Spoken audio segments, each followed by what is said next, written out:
Kwa hiyo leo tunawaletea uchambuzi wetu kwenye bajeti kuu ya serikali kwa mwaka 2025-26, na kama tunavyofahamu mwezi Juni mwaka huu tarehe 12 Waziri wa Fedha ndugu Mwigulu Nchemba alisoma bajeti ya serikali, bajeti kuu ya mwaka 2025-26, ambapo hii ni bajeti ya 5 kusomwa tangu rais aingie madarakani na waziri wa fedha kuwa Mwigulu Nchemba. Lakini kwa ujumla mnadhani tunafahamu kuwa bajeti zake hizi Mheshimiwa Mwigulu Nchemba zimechukua uelekeo tofauti kabisa na bajeti nyingi sana kabla ya hapo. Hauoni kwa sehemu kubwa professionalism wakati wa usomaji wa bajeti, zaidi ya kupraise zaidi serikali ya Chama cha Mapinduzi. Na bahati mbaya kwa kuwa bunge lina wabunge watupu wa Chama cha Mapinduzi, huo unakuwa ndio uelekeo. Kumekuwa na ujumla wa kukosekana umakini na concentration ya wabunge kwenye kujadili masuala ya msingi kwenye bajeti, na session ya bajeti imekuwa kwa sehemu kubwa ikitumika kuisifia serikali, kuonesha kwamba serikali inafanya mambo, wakati ni session ya kudebate matumizi ya fedha za umma. Ni session ya kuona nchi yetu inatoka wapi, iko wapi, na mpango wetu wa kwenda mbele kwa kiwango gani unaakisi mawazo yetu ya pamoja, ambapo bunge linategemewa kufanya hiyo kazi. Sasa kipindi chake hiki, kama mnavyofahamu, alipoingia Rais Samia alikuta situation ya kiuchumi iliyokuwepo, wafanyabiashara wengi wakubwa walikuwa wanalia.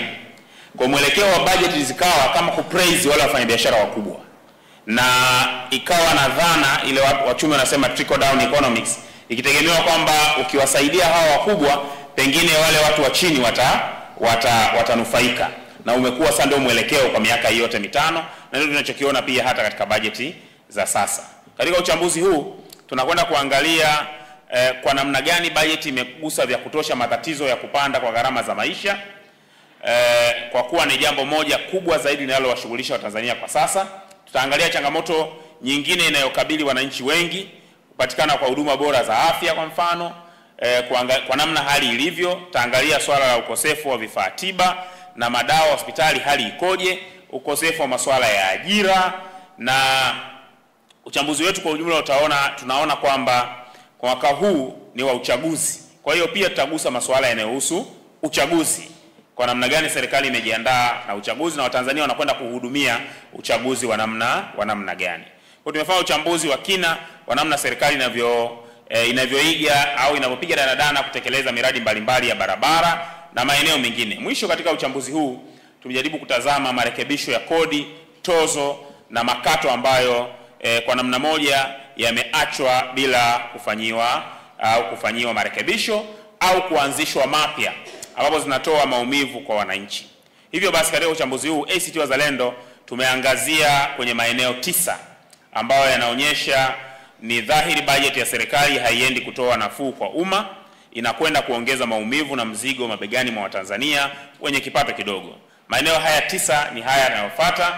Mimi nitaanza na then nitakaribisha mawaziri wenzangu na mwisho atamalizia kiongozi wetu wa chama kufanya uchambuzi wa maeneo haya. Lakini eneo la kwanza ni kuangalia fedha za bajeti 2025-26 zinakwenda wapi. Kwa mwaka wa fedha 2025-26 serikali imepanga kutumia trilioni 56.49. Mgawanyo wa matumizi wa fedha hizi unaonesha kuwa shilingi trilioni 38.99 imetengwa kwa ajili ya matumizi ya kawaida, kwa maana ya mishahara, posho, ununuzi wa magari, vifaa, misafara ya viongozi, mabango na kunywa chai, mikopo ya wanafunzi, ujenzi wa vituo vya afya, of course mikopo ya wanafunzi, kulipa madeni, ambayo ni karibu 69.04 ya bajeti yote. Wakati huo 17.49 sawa na 30, yani trilioni 17.49 sawa na 30.96. Hii ndio imetengwa kwa ajili ya shughuli za maendeleo. Kwa kwenye bajeti hii zaidi karibu 70% ya bajeti, yani kwenye kila shilingi 1000 ambayo Mwigulu Nchemba amekwenda nayo pale bungeni akasema tunataka kutumia, alipoambiwa aanze kutumia akachota 700 kwanza, wamekula wao na serikali, alafu wananchi akawaacha na 300. Ndio hizo ambazo zinakwenda kwenye shughuli za maendeleo. Sasa Sehemu kubwa ya bajeti ya mwaka huu inaenda kugharamia maeneo yafuatayo. Mishahara na matumizi mengine ni trilioni 24.78 sawa na asilimia 43.87.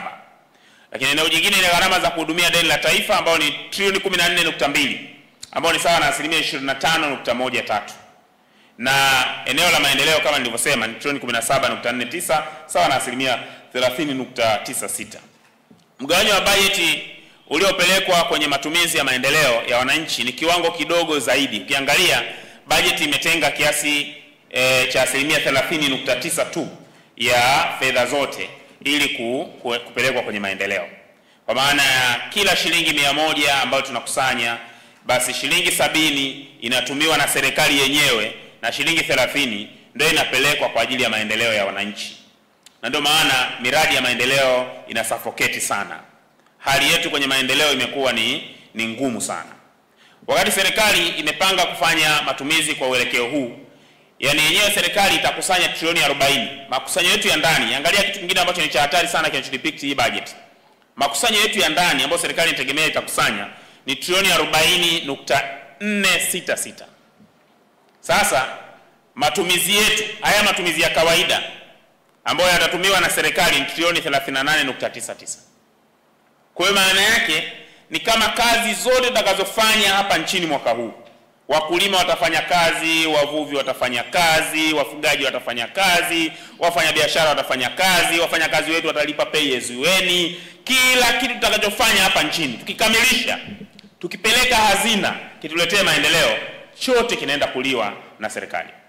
Kwa ni bajeti inayoonyesha gharama ya kuendesha serikali ya CCM kwa sasa ni nguvu kazi yote ya taifa letu.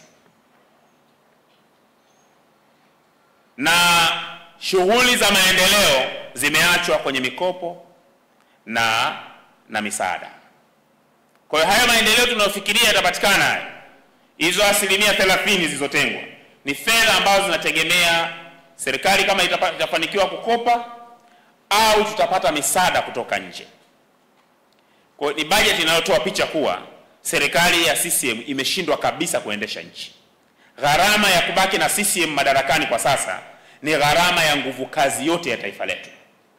Na ndio maana kila ukiangalia mbele unaona kiza.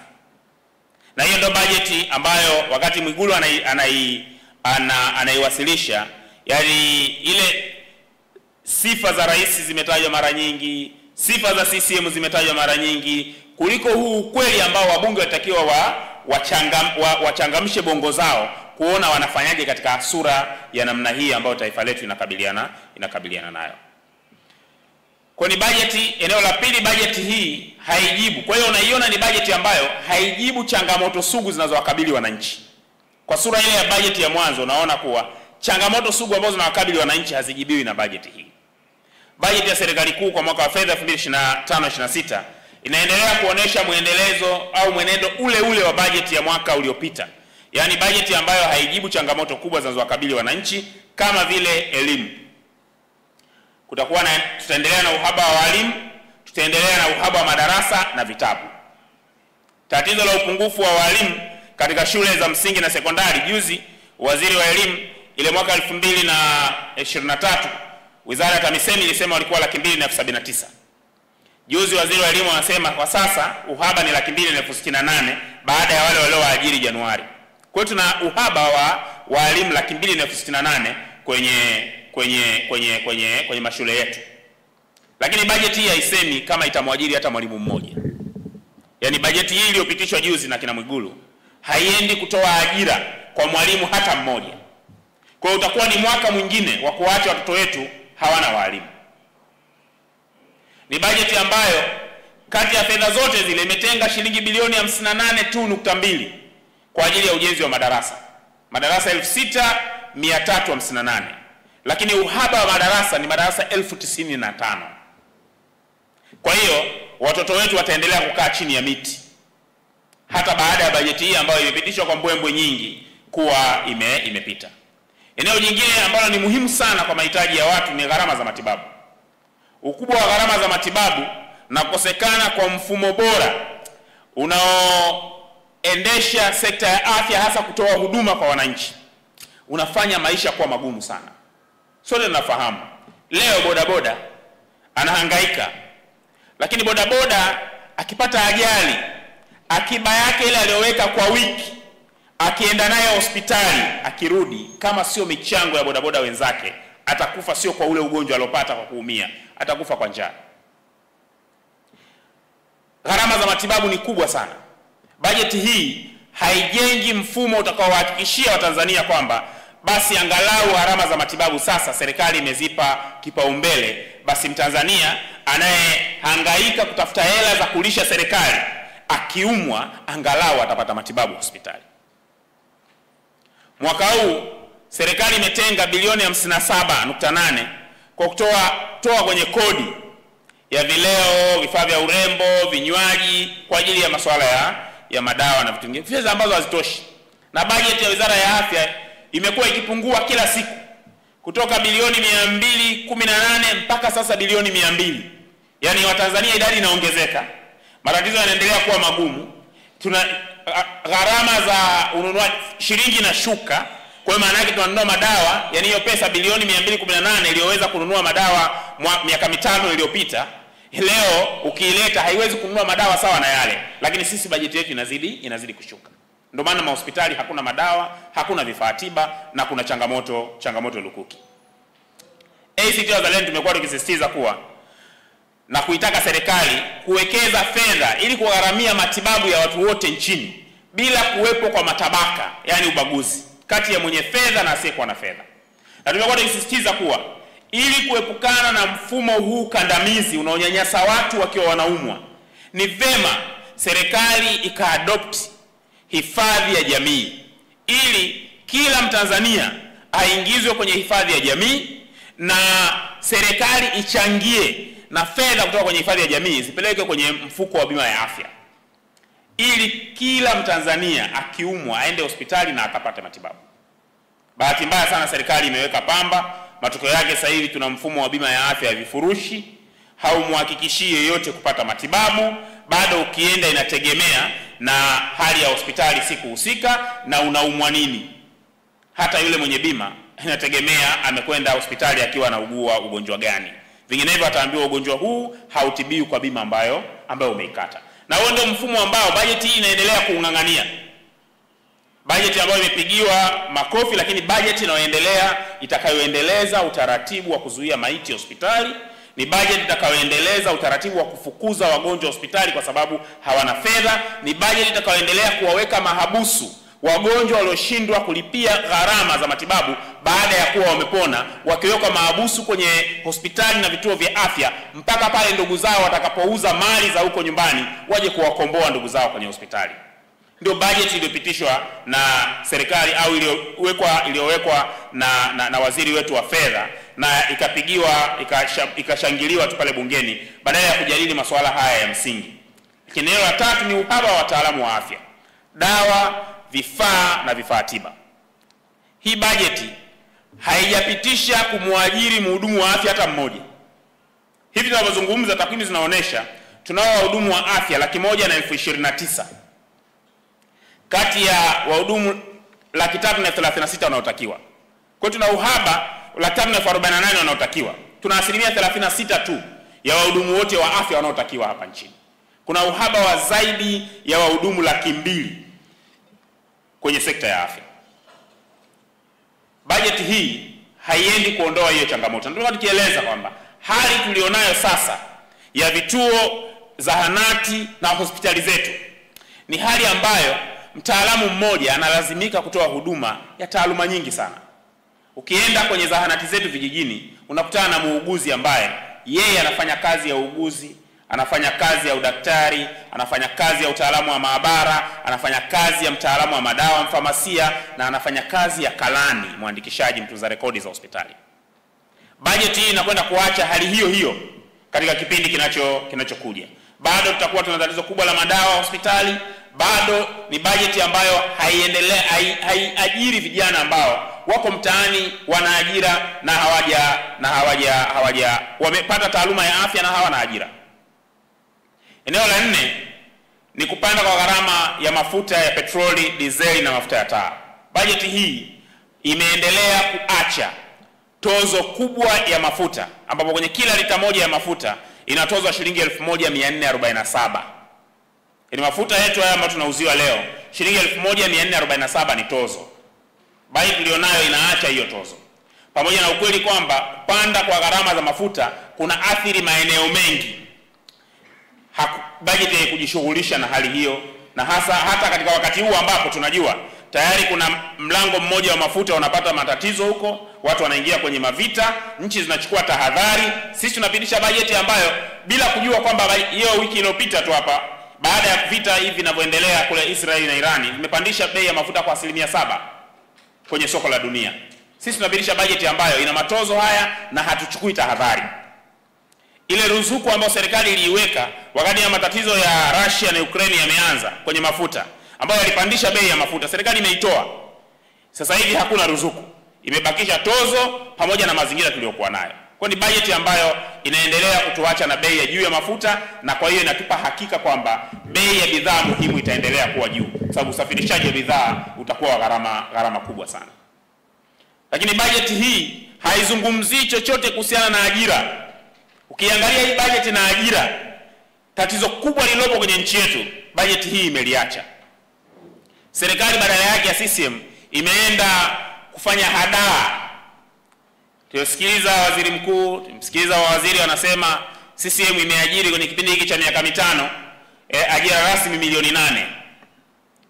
Lakini ukienda kwenye taasisi yetu ya takwimu NBS mwaka 2024 inatuonesha watu wote walioajiriwa hapa nchini, wale wa ajira rasmi waliopo kwenye sekta binafsi na serikalini wako milioni 3.7. Bunge linadanganywa kwamba hawa walioajiriwa ni milioni 8. Serikali inajaribu kucheza na hisia za wananchi. Inatumia mazingira haya ya pengine takwimu kutokuwa somo rahisi kwa wananchi wengi, kujaribu kuchezesha kwamba NBS ukienda wanakuambia walioajiriwa ni milioni 3.7. Serikali inakuja na CCM wanakuja na kabobo bungeni wanasema wameajiri watu milioni 8 ndani ya kipindi cha miaka 5. Mambo ambayo hayaakisi hali halisi tuliyokuwa nayo. Nyote mnafahamu kwamba tuna malaki ya vijana ambao wamemaliza vyuo vikuu na vyuo vya kati ambao wako mtaani hawana ajira. Na tumesema hapa hata sekta muhimu kabisa. Yaani serikali imeajiri watu milioni 8 lakini ina walimu 200,000 wako mtaani hawajaajiriwa, na ina uhaba wa wafanyakazi 268,000. Ni mambo ambayo hayaeleweki. Serikali inasema imeajiri watu milioni 8 katika kipindi hiki cha miaka 5. Ina tatizo la wahudumu wa afya 222,022, sekta muhimu inazungumzia uhai wa watu. Na huko wakati wataalamu waliosomea huduma za afya wako zaidi ya 80,000 wako mtaani na hakuna ambaye ameajiriwa. Hadaa na ghushi imekuwa ni sehemu ya uendeshaji wa serikali ya Chama cha Mapinduzi, na hiki pia kimekuja kuonekana hata kwenye eneo muhimu kabisa la bajeti ya serikali kwa mwaka huu wa fedha 2025-2026. Eneo la 3, bajeti inapuuza wakulima na kilimo. Kilimo na uchumi wa vijiji kwa maana ya uvuvi, ufugaji na shughuli za misitu ndio shughuli ambazo Watanzania wengi wamejiajiri. Taarifa ya hali ya uchumi ya mwaka 2024 ilionyesha kuwa 65% ya Watanzania wamejiajiri katika shughuli za kilimo. Lakini pia waziri wa mipango alionyesha kwamba kilimo kinachangia 26.7% ya pato la taifa. 26.7% ya pato la taifa inachangiwa na wakulima, ambao wakulima ni 65% ya Watanzania wote. Kwa hiyo kwa vyovyote vile huwezi kuleta maendeleo ya watu wa nchi hii kama hujaendeleza kilimo, kwa sababu 65% ya raia wako ni wakulima au wanategemea shughuli za kilimo. Kwa hiyo hakuna mpango wa maendeleo utakaoondoa Tanzania na umasikini ambao kilimo hakijapewa kipaumbele. Ukiangalia bajeti hii ambayo waziri wa fedha ameipeleka pale bungeni, unaona kuwa waziri wa fedha pamoja na kujua kwamba katika kila shilingi 100 basi hawa wakulima wanachangia shilingi 26 ya pato la taifa, lakini bajeti ya serikali kilimo kimekuwa kikikua kwa kiwango kidogo sana. Kwa nini kinakuwa kwa spidi ndogo? Kwa sababu uwekezaji unaofanywa na serikali ni mdogo sana. Yaani serikali inaweka pesa kidogo sana kwenye eneo la kilimo kwa ajili ya kuendeleza sekta ya kilimo. Na hii imepelekea baadhi ya mazao ya kuzalisha malighafi za viwanda kuporomoka kama ambavyo waziri ameeleza bungeni. Kwa mfano, mazao ya pamba na katani, uzalishaji na mauzo ya nje ya mazao haya yameporomoka mpaka kufikia 16.2 kwa miaka mitatu mfululizo. Yani ilianza imeporomoka kwa 1.4, ikaja 9%, sasa inaanguka kwa 16.2. Na hii ni kwa mujibu wa taarifa ya hali ya uchumi ambayo imesomwa bungeni tarehe 13 Juni iliyosomwa na waziri Kitila Mkumbo. Sababu kubwa imeelezwa ni tija ndogo, teknolojia duni, ukosefu wa masoko na uhaba wa viwanda vya kusindika. Hata hivyo, tumeona serikali imetenga shilingi 1.2 trilioni sawa na 2.1% ya bajeti kuu ya serikali mwaka 2025-26 kwa ajili ya eneo la kilimo. Kwa maana yake, wakulima ambao ni 65% ya Watanzania wanachangia shilingi 26 kwenye kila shilingi 100 tulionayo. Serikali inaenda kuwapa shilingi 2 ili wajiendeleze. Matokeo yake kilimo hakiinuki. Hali ya wakulima ni mbaya kila mwaka. Sana sana serikali imewekeza matozo tu kwenye kilimo. Yaani ukiangalia tozo zilizopo kwenye kilimo mpaka unashangaa. Hawa wakulima wenyewe ukienda kuangalia mwaka huu serikali kwa mfano kwenye zao la korosho inasema imeingiza fedha za kigeni dola bilioni 520. Karibu trilioni 1, bilioni 520, karibu trilioni 1.5 wameingiza. Sasa serikali wakati inasema hivyo, nenda kaangalia maisha ya wakulima. Hali ya maisha ya wakulima haiakisi hicho kiwango cha fedha kilichoingizwa. Wakulima wengi wa korosho manake ni Pwani, Lindi, Mtwara, kule Tunduru na Ruvuma, baadhi ya maeneo ya Morogoro, hasa wilaya za kule Mlimba wanalima korosho. Lakini kaangalia maisha yao na wakulima wapya kwenye maeneo machache ambao tayari wanaanza kulima korosho, Singida pamoja na Dodoma. Maisha yao hayako hivyo. Kwa nini? Kwa sababu tozo kwenye korosho ni nyingi sana. Yaani karibu 1/3 ya hizo fedha ni kodi. Kwa sababu kilo moja ya korosho inatozwa kodi kwa bei ya mwaka huu ni shilingi 1450. Kilo moja ya korosho. Kwa hiyo kile anachopata mkulima na kile ambacho serikali inachukua kama kodi na kile ambacho serikali inawekeza. Nilikuwa natoa mfano juzi, nilikuwa nafanya utafiti mdogo, mfano mkoa wa Mtwara ambao unalima karibu 70% ya korosho zote hapa nchini. Wenyewe export levy peke yake waliotoa mwaka huu ni zaidi ya bilioni 200. Ukiangalia bajeti za halmashauri ya Mtwara zote za mkoa wa Mtwara ziko ni bilioni 167. Yaani bajeti ya halmashauri zake zote bilioni 167 ndio inaenda kuwahudumia wale wananchi.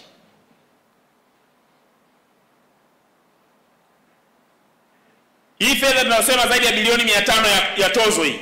Halmashauri za Mtwara zote, halmashauri fedha walizopata wao hazifiki bilioni 30. Yaani fedha zilizopo kwenye halmashauri za Mtwara, wakati wao fedha hizo za hiyo export levy kodi moja tu wametoa bilioni 200.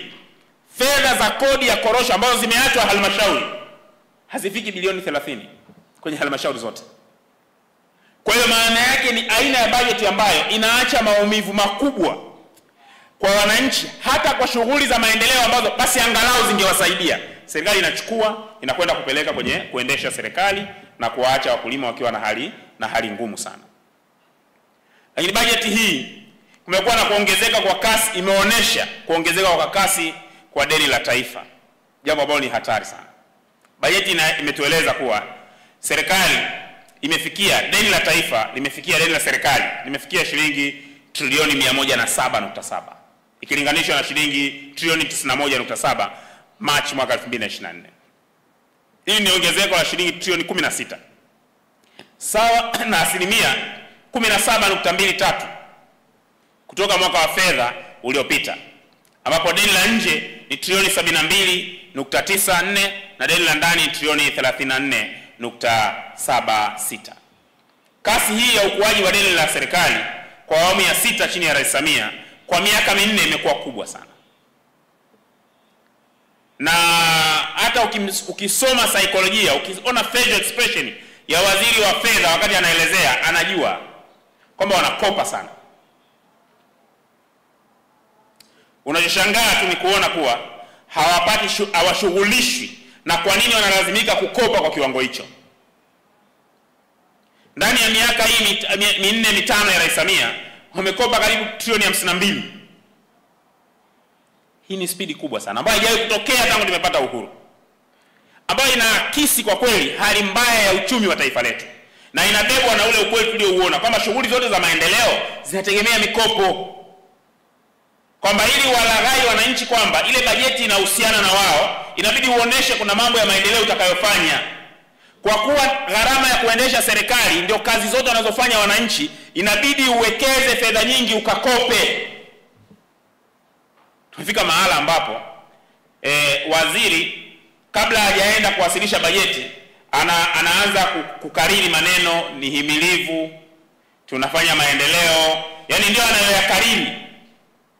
Lakini kumekuwa na shida kubwa sana katika nchi yetu. Athari za ukubwa wa deni la serikali linaangukia kwenye mabega ya wananchi wanyonge. Na ndio maana leo sehemu kubwa ya fedha, 25%, zaidi ya robo ya fedha ambazo wananchi wanakusanya kwa mwaka zinaenda kulipa fedha za madeni. Robo ya kazi tunayofanya kwa mwaka inaenda kulipa madeni. Ndio bajeti inachokionyesha.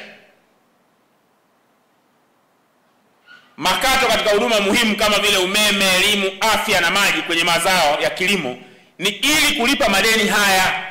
Sababu nyakati nyingine inaonekana kama hakuna uhusiano. Haya makato haya, mkulima wa korosho kilo moja anakata 1400.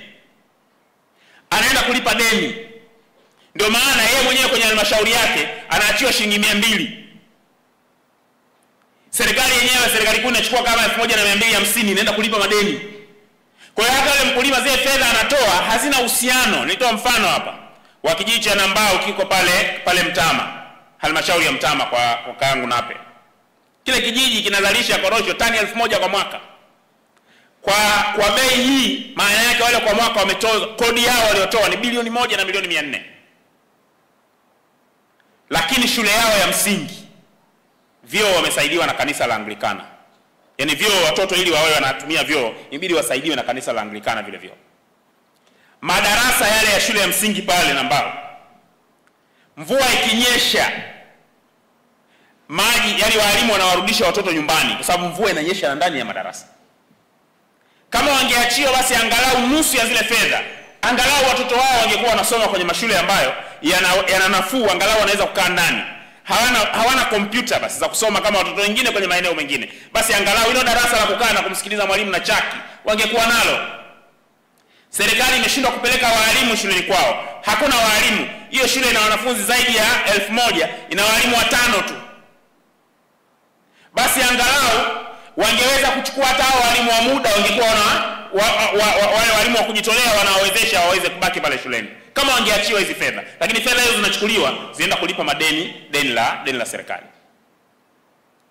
Kwa ni bajeti ambayo ilipaswa kuibua mawazo na mjadala mkubwa wa wabunge wetu pale bungeni ili kuona tunajikwamuaje kama taifa kutoka hapa tulipo. Isivyo bahati hali haikuwa hiyo katika bajeti ya mwaka huu ambapo imewasilishwa na inaendelea kujadiliwa bungeni.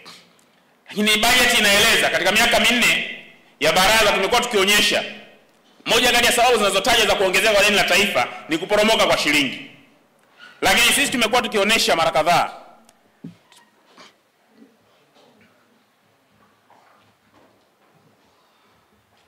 bajeti pia haina umeme.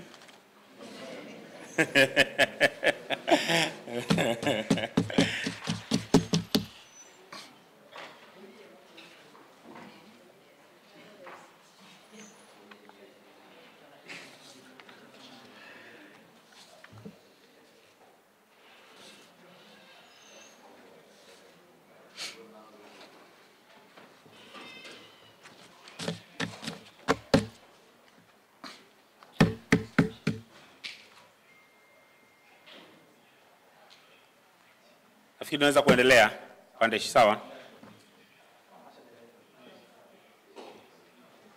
Tumekuwa tukionyesha kwa miaka minne sasa kwamba serikali inapaswa kuchukua hatua kadhaa ili kuhakikisha kuwa budget ya kuporomoka kwa shilingi hakutuathiri.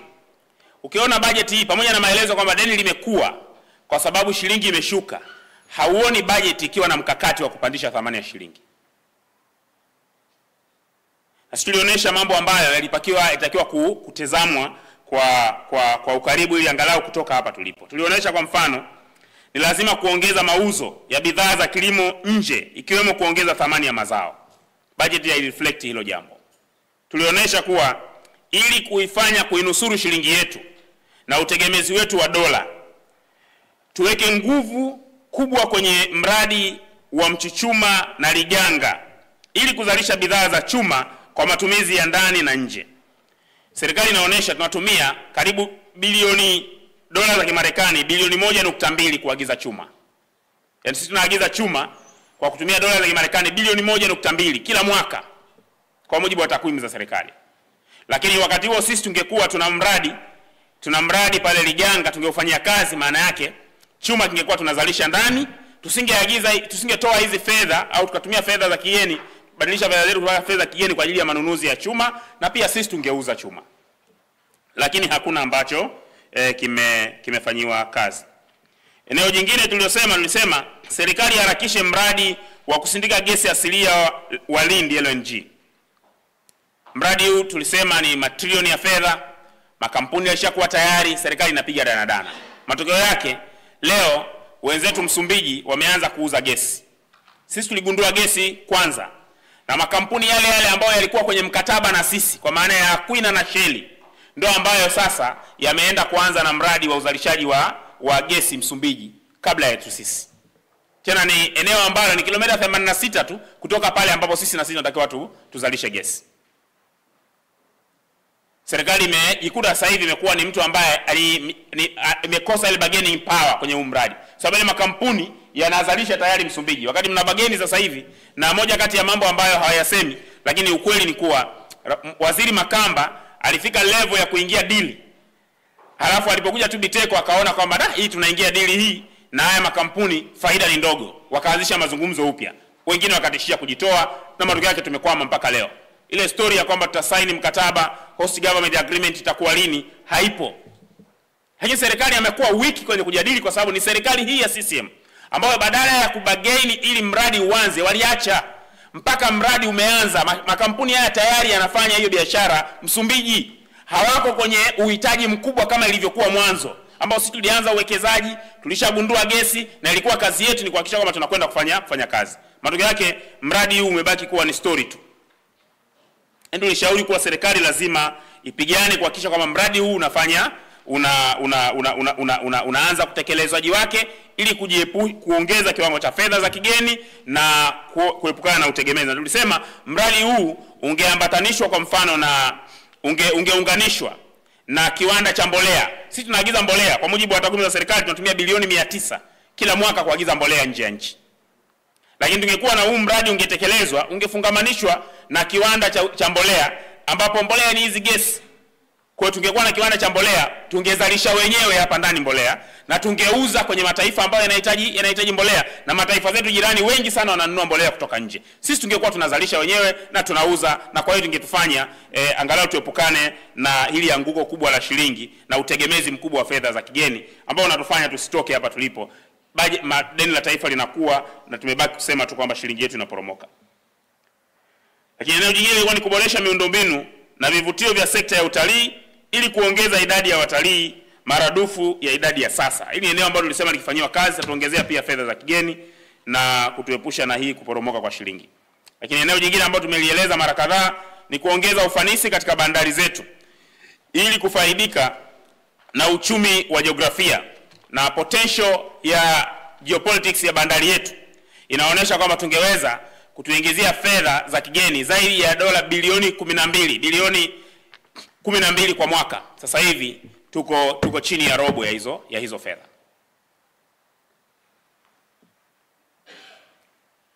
Lakini jambo jingine ambalo tulipendekeza ni kupunguza uagizaji wa bidhaa za nje.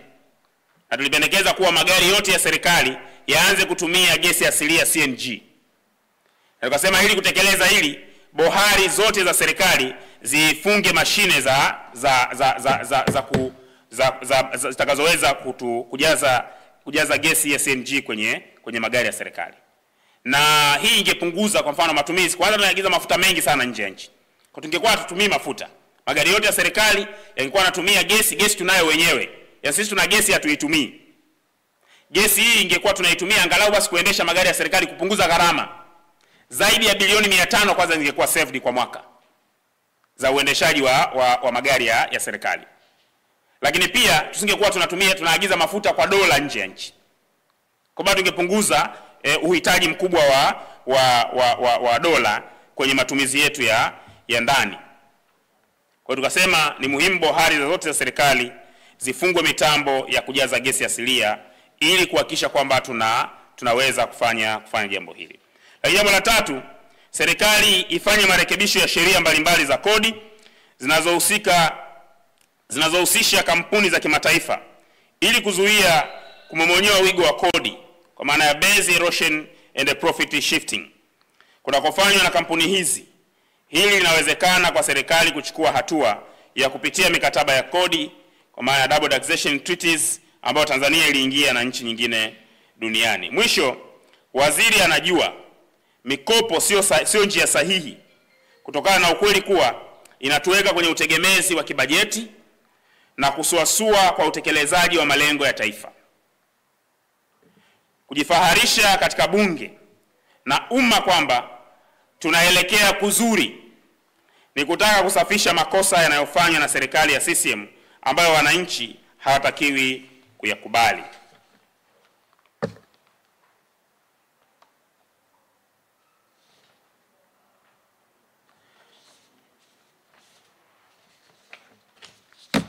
Hivyo basi, ndugu zangu, kwa ujumla katika eneo hili ambalo mimi nilikuwa naliwasilisha,